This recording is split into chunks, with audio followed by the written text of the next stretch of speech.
Thank you for clicking on the video, friend. Put that gum out.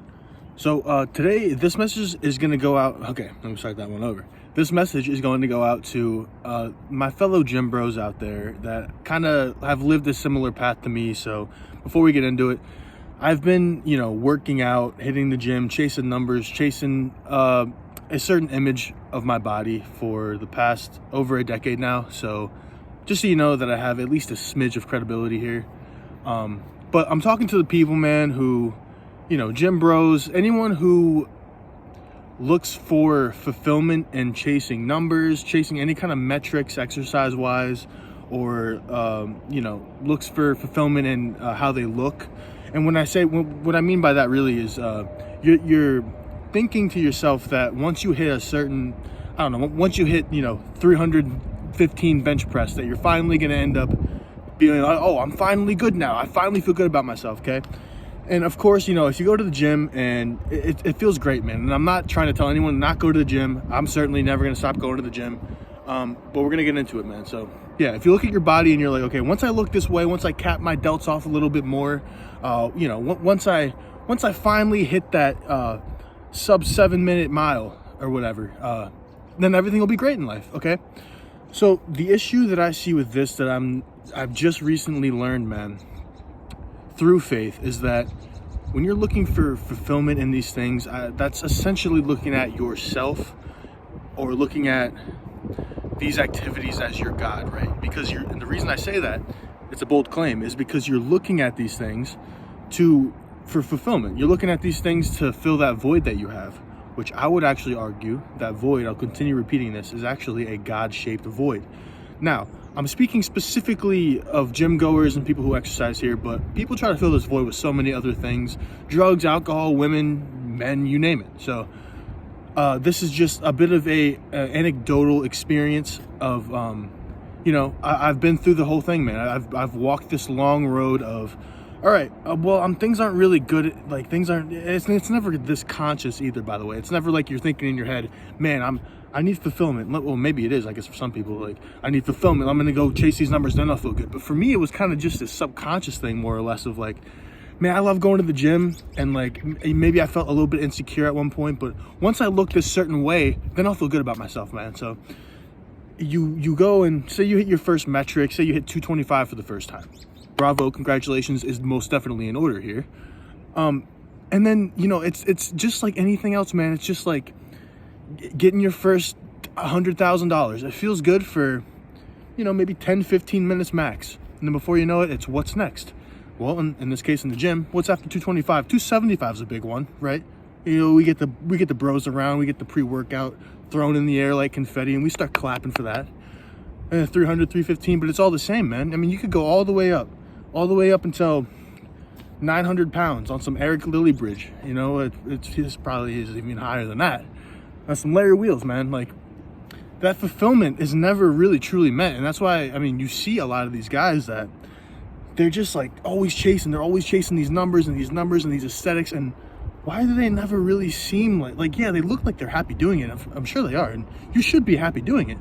The point that I'm making here is, man, don't try to fill that void with these things, because it's not going to happen, man. It's going to be temporary fulfillment, and it's going to be a long road of you wasting your time trying to fill this void you have with numbers, these very, I don't want to say materialistic things, but I guess in some cases, but these numbers, and then you're looking for fulfillment with how you look, and it's never, ever, ever going to get to the point where you actually are like, finally, I'm satisfied with how, like, now there's cases where, if you're overweight and you lose weight, you're happy about yourself, and you should be happy. No one can take that from you, man. You're proud of yourself.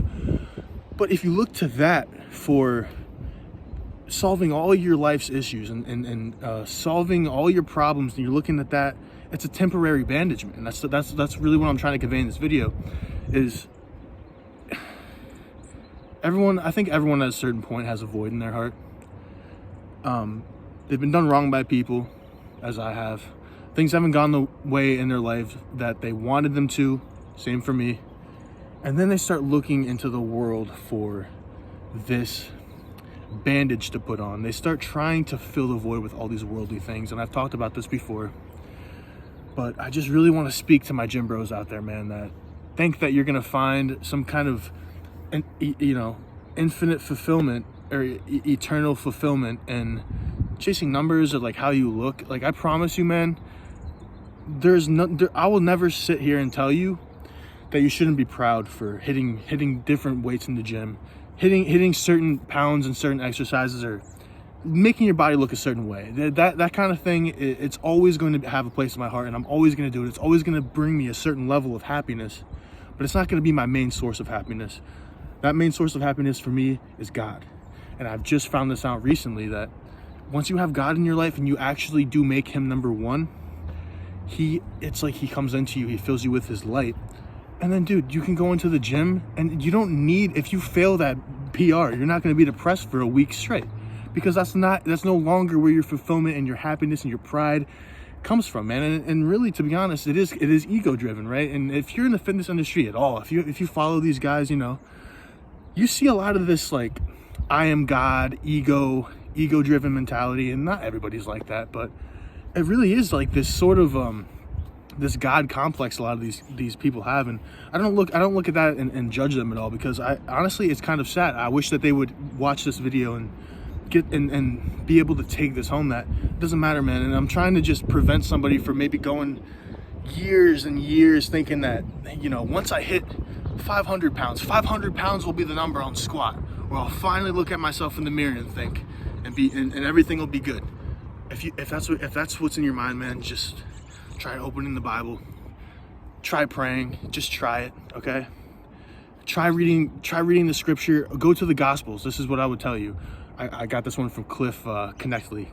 You gotta check him out, man. Read the Gospels, man, in the New Testament. Matthew, Mark, Luke, John. There's some other guys too who were eyewitnesses to Jesus of Nazareth, how he treated people, how he acted.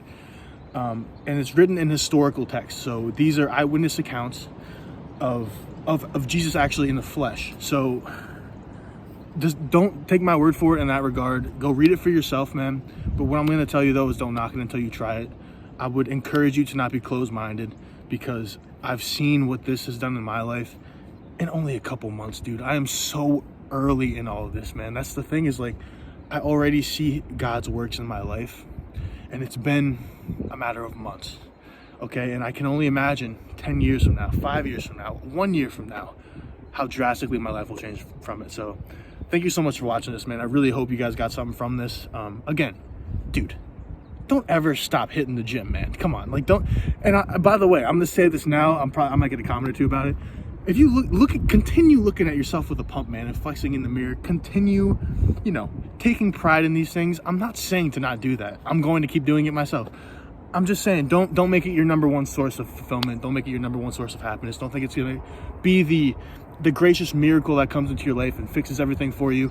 It's not, man. That, to me, is God, the Almighty, the Most High up in heaven. Thanks for watching, man. Drop a like, consider it, and we'll see you in the next one.